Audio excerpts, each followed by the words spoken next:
Live from New Delhi, you're watching DD India Global. We'll get you the top stories from India and the region.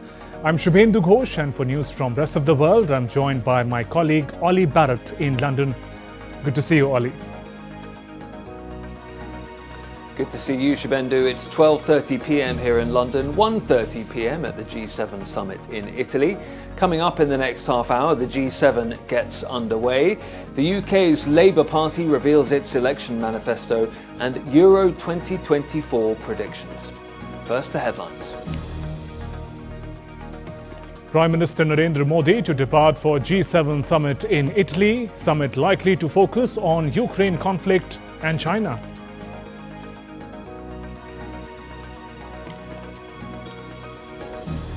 At least 40 Indian nationals killed in Kuwait fire tragedy. DNA tests being conducted to identify victims. Government of India coordinating relief efforts. 3 weeks to go for the UK elections. Labour Party pledges to recognise Palestinian state as part of the peace process.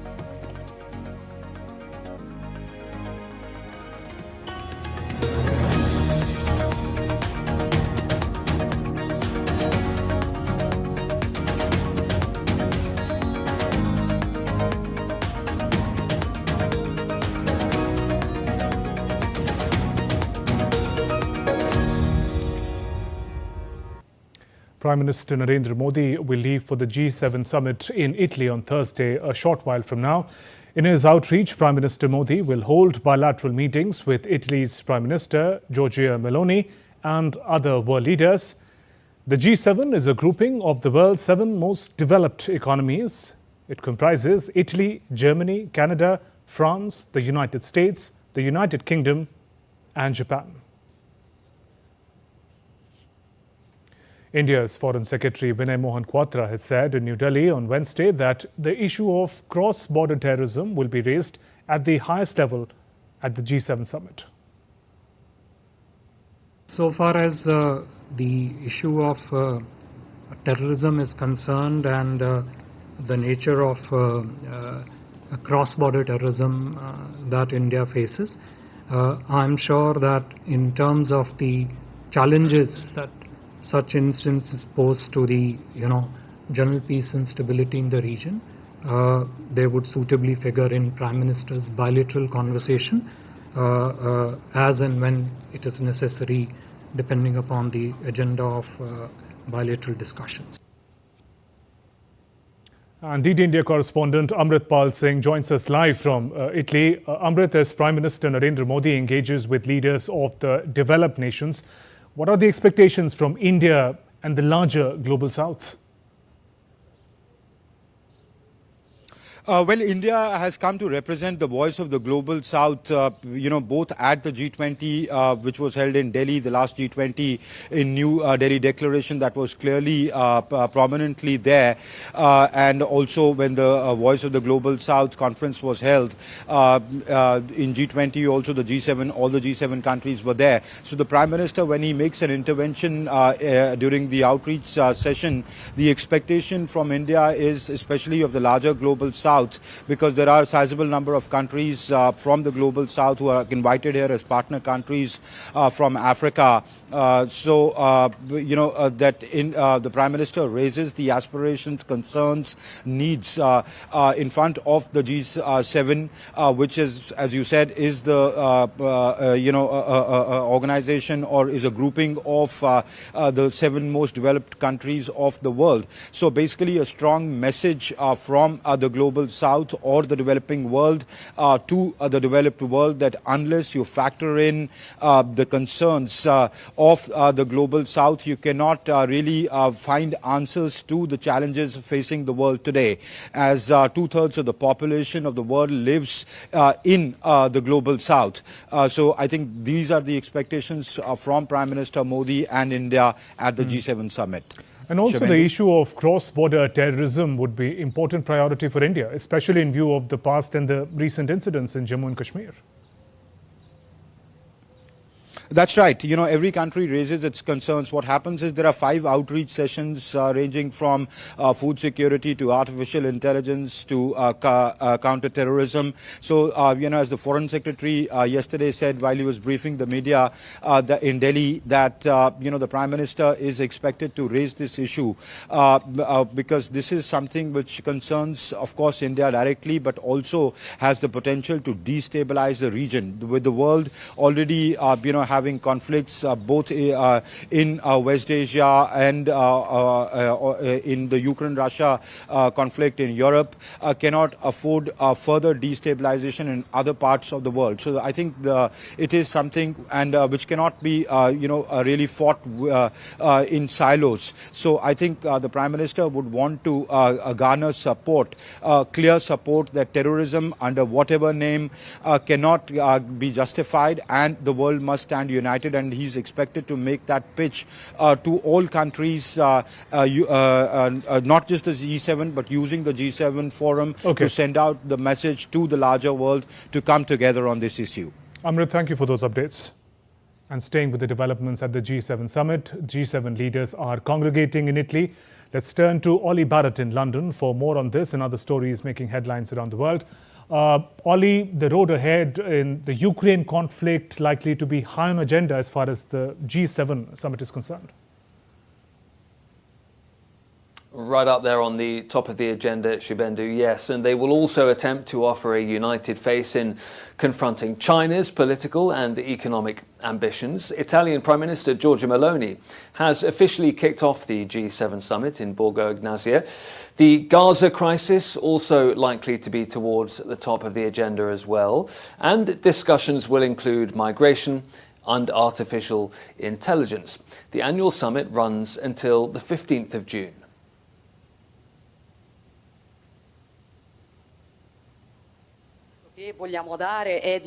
The message we want to convey is a G7 that, under the Italian presidency, wants to strengthen its dialogue with the nations of the Global South. We have done this because this land is historically a bridge between West and East. It is, let's say, a land of dialogue at the center of the Mediterranean Sea, of that Middle Sea that connects the two great maritime spaces of the globe, that is, the Atlantic on one side, the Indo-Pacific on the other. So as a reminder, the G7 members are the US, Japan, Canada, Germany, France, Italy and Britain, and the European Union participates in all discussions as well.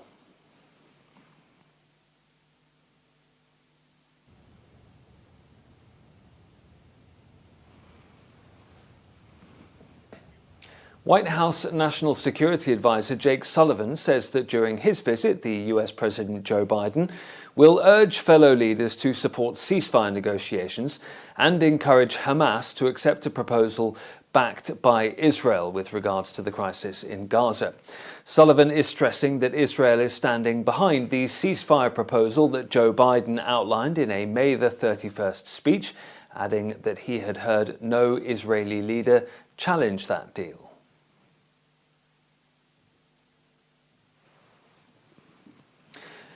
Well, let's go live now to DD India correspondent Giles Gibson, who's in Bari. And Giles, what chance do we see of an agreement at the summit on frozen Russian assets with regards to the Ukraine conflict? And what would that deal look like?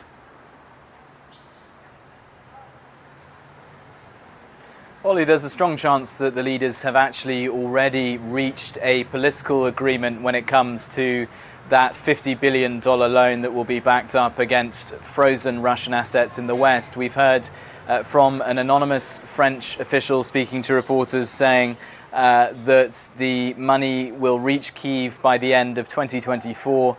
And we've also been hearing from Jake Sullivan, who you were just talking about there, the US National Security Advisor, saying that the major tent poles for an agreement are in place and that the specifics will be worked out according to a set out timeline. So what it looks like is going to happen as the leaders actually are in the middle of their session on Ukraine as we speak, is that by the end of the summit we will get the broad brushstrokes of this agreement sketched out for us in the final statement, and then bureaucrats, officials from the different countries will go away and try to work out the fine details in terms of things like, will this loan be issued through the World Bank or through another mechanism, that kind of thing. But it looks like the political will is behind issuing this loan by the end of this year.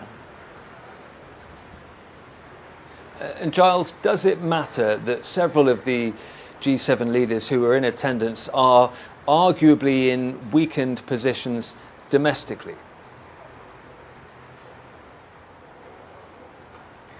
Yeah, I think if you go down the list of the attendees, you have Rishi Sunak, the UK Prime Minister, who of course is far behind the opposition Labour Party in the polls ahead of the UK elections taking place on the 4th of July. You have the French President Emmanuel Macron, who took a real blow in the recent European elections in terms of the performance of his party, and he's called a snap general election which is taking place just a couple of weeks before the Paris 2024 Olympics. You've got Olaf Scholz, the German Chancellor, who had a pretty bad performance for his party in the European elections as well.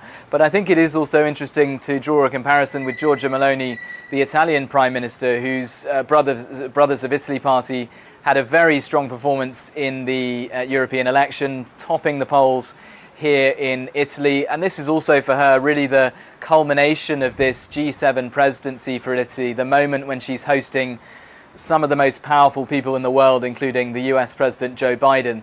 But I think the Italian presidency, the strength of Giorgia Meloni, will really be judged by what's in that final statement at the end of the summit. What can she sort of wrangle these leaders to agree on things like that desperately needed financing for the Ukrainian war effort? OK, Giles, thank you.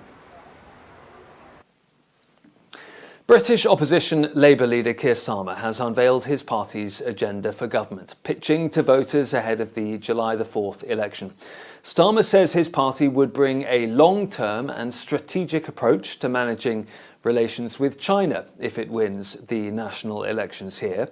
The Labour Party also promises to recognise the state of Palestine as part of a renewed peace process, which results in a two-state solution. It comes 2 days after Prime Minister Rishi Sunak proposed $22 billion of tax cuts in his Conservative Party's manifesto. Next to Brussels, where NATO defence ministers are meeting on Thursday and Friday for 2 days of talks to try and agree on a training support mission for Ukraine, as well as long-term financial commitments. NATO Chief Jens Stoltenberg says nuclear weapons are NATO's ultimate security guarantee and a means to preserve peace. Jens Stoltenberg's comments come after Russia conducted non-strategic nuclear drills. The NATO chief's been highlighting the alliance's efforts to adapt its capabilities to current security threats. NATO's nuclear deterrent is our ultimate security guarantee and our ultimate deterrence.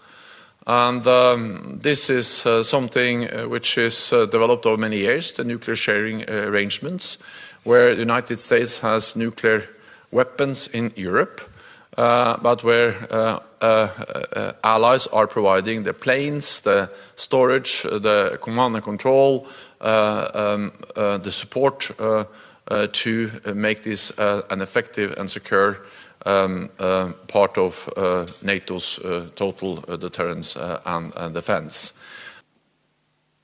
US Defense Secretary Lloyd Austin has been meeting with the Ukrainian Defense Minister Rustem Umerov. Austin is hosting the 23rd edition of the Ukraine Defense Contact Group this week in Brussels. Austin and the chairman of the Joint Chiefs of Staff, General C.Q. Brown Jr., will join defence ministers and senior military officials from nearly 50 nations to discuss the ongoing crisis in Ukraine. The Moscow Exchange halted trading in US dollars and euros from Thursday. The move comes after the United States imposed a new set of sanctions against Russia. This caused the ruble to fall to a near 3-week low against the dollar on the interbank market.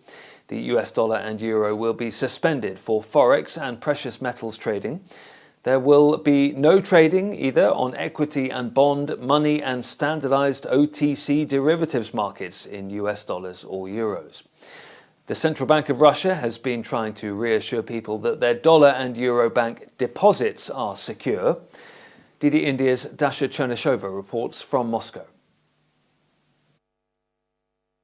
It is simply impossible for the Moscow Stock Exchange to conduct this trading because of the new round of sanctions by the United States. Those sanctions have been described as unilateral and illegitimate, with Moscow saying that this step will obviously not be left unanswered, so are waiting for the Russian response to that. But what's happening at the moment is that the Moscow Stock Exchange opened the trading on Thursday with its shares going down by at least 16%. We also have seen the benchmark index of the Moscow Stock Exchange going below the levels last seen at the beginning of this year on the 3rd of January. That is a significant drop. So the market has lost all of the gains that it has made over the course of the past 6 months. We also see the companies that have fallen under the recent round of sanctions also losing their value and attractiveness among the Russian investors. But in practice, it also means that many of the Russian investors who still had foreign currencies such as euros, such as dollars, of the United States in their broker accounts, they are not able to withdraw their cash from their broker accounts. Now, the Russian brokers are saying that they have been warning about this possibility. The investors telling them that they need to minimize the risk and to withdraw the cash or translate it to the other currencies. But still, there are many people who have it. So now they are waiting for the contingency plan that has apparently been developed by the Russian authorities just to what to do now with this currency in their broker accounts. At the same time, the savings accounts and the banks are safe and sound, with the Russian central bank also saying that the value of the ruble will now be defined by the OTC trading. A 35-year-old orangutan named Walter is predicting a German win in the opening match of the European Championships against Scotland in Munich on Friday. Walter is an oracle orangutan at the Dortmund Zoo, and he's previously predicted the outcomes of many World Cup and other football matches around the world. He picked the bucket decorated with the German football scarf, but he did eye the other bucket with the Scottish scarf pretty closely, hinting at potentially a tight match between the two. And with that, Shubendu, back to you. Thanks, Ollie. Don't know about Germany and Scotland, but Walter is playing safe for sure. And still to come on DD India Global. Russian Navy arrives in Cuba for joint military drills.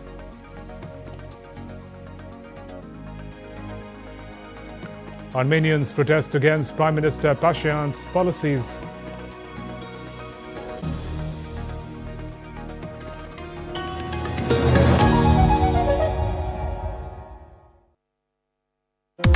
Complex issues, hidden agendas, twists and turns, strategic games. We think all dots are linked. We just need to connect them. Join me every week as I connect the dots to unravel hidden designs in statecraft, mysteries, and decode issues that matter to you.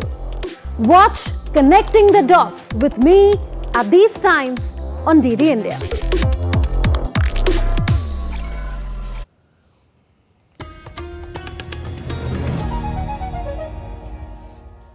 Welcome back. You're watching DD India Global. I'm Shubendu Ghosh. Let's look at least the developments from Kuwait. At least 49 Indian nationals were killed in a building fire in Kuwait. India's Minister of State for External Affairs, Kirti Vardhan Singh, has reached Kuwait. He rushed to the Jaber hospital to ascertain the well-being of the injured Indians. He met some 6 injured admitted at the hospital. All of them are safe. Before leaving for Kuwait, the minister said that DNA tests are being conducted to identify the victims. He said an Indian Air Force plane is on standby to bring the mortal remains of the victims back to India. The situation is that the victims are mostly burn victims, and some of the bodies have been charred beyond recognition. So DNA test is underway to identify the victims, and the Air Force plane is on the ready. And as soon as the bodies are identified, their kin will be informed, and our Air Force plane will bring the bodies back. The latest figures that we had last night, the casualty figures are around 48, 49, out of which 42 or 43 are believed to be our countrymen Indians. And a special meeting of Kerala Cabinet held on Thursday has decided that state government will extend rupees 5 lakhs ex gratia for family members of each Malayali who have lost their lives in the fire mishap in Kuwait. Besides this, 1 lakh financial assistance will also be given to the injured in the mishap. Kerala's Minister for Health, Veena George, will immediately travel to Kuwait accompanied by Jeevan Babu, State Mission Director. They will coordinate the efforts to provide treatment for the injured Malayalis as well as ensure the earliest repatriation of the mortal remains of the deceased to the state. And K. Vasuki, Secretary of Non-Resident Keralites Affairs, in a statement said 15 deaths have been officially identified as of Keralites, adding that she stressed that the state is in touch with External Affairs Ministry for further cooperation. Official sources have confirmed the death of 15 Malayalis in this unfortunate accident. And unofficially, we are having information that 24 Malayalis are dead. We are still awaiting the confirmation of the names of these Malayalis. And the primary focus of the state government currently is to bring the mortal remains of these Malayalis back to their homes in Kerala. So we are working with the Government of India and the Ministry of External Affairs as well as the Indian Embassy in Kuwait, who are all really cooperating with us and who are really working hard in the site of the event. Total of 12 lakhs will be given as immediate compensation to the family of the victims. And DD India correspondent Ajay Joy joins us live from Thiruvananthapuram, Kerala. Ajay, with so many of the victims in the Kuwait fire from Kerala, give us a sense of how the administration is helping the families of those killed and injured. Shubhendu, today Kerala Cabinet had a special meeting in the morning in which it was decided that a delegation led by the State Health Minister Veena George will go to Kuwait and coordinate the efforts from there. So she will be on 2 tasks, basically to ensure treatment for the injured as well as to speed up the repatriation of the mortal remains of those who were deceased in this tragedy. As you are aware, majority of the workers in that company belongs to the state of Kerala, and in this tragic incident, Kerala must have lost right now at least 25 people, but numbers can go up as identification comes soon after. So we are still awaiting the official confirmation regarding the identity of the deceased of all 49 people. Only then we will come to know how many exactly were from Kerala. But right now, Kerala Cabinet has decided to extend an assistance of ex gratia assistance of rupees 5 lakh to each family of the deceased and rupees 1 lakh to those of the injured. In addition to these, Kerala industrialist, 2 industrialized, they have offered assistance of rupees 5 lakh and 2 lakh each to each of these families, and it will be distributed through the nodal agency called NORCA, which look after the non-Keralite affairs altogether. So this is what is happening from the administrative Ajay, we're side. also showing visuals of the distraught family members in this tragedy. But in the larger context of ensuring welfare of thousands of Indian workers in Kuwait, many perhaps from Kerala, what steps are being deliberated? In fact, this is totally an unexpected incident, to put it in the perspective, because the fire broke out in an official accommodation complex. So it's not just a normal labor camp. If you put it, it's not a normal labor camp. It's supposed to be the official accommodation for the company. So most of the people who were residing over there were from the higher ranks of working. Most of them were engineers, in fact. Many of them were engineers. So this incident was totally unexpected, and as Kuwaiti authorities have explained, it has happened due to lapse in the the safety norms which are applicable to such apartments. From the Kuwaiti reports, what we understand is the fire has broken out from the lower levels due to some cylinders exploding out, etc. So we are not sure. We are yet to get any official confirmation. But so far, Kuwaiti authorities have really confirmed that there is a serious lapse in the safety norms applied there, and Kuwaiti authorities are right now on a very intensive campaign to weed out such possibilities in the future. Ajay, thank you for those updates. India's Prime Minister Narendra Modi chaired a review meeting with the National Security Advisor to assess the situation in Jammu and Kashmir. Prime Minister was given a full overview of the security-related situation in J&K. Prime Minister spoke with the Home Minister Amit Shah and discussed the deployment of security forces. He also spoke with J&K Lieutenant Governor Manoj Sinha and took stock of the situation. Prime Minister Modi was briefed on the efforts being undertaken by the local administration. And now all the updates on the International Yoga Day, which will be celebrated on 21st of June.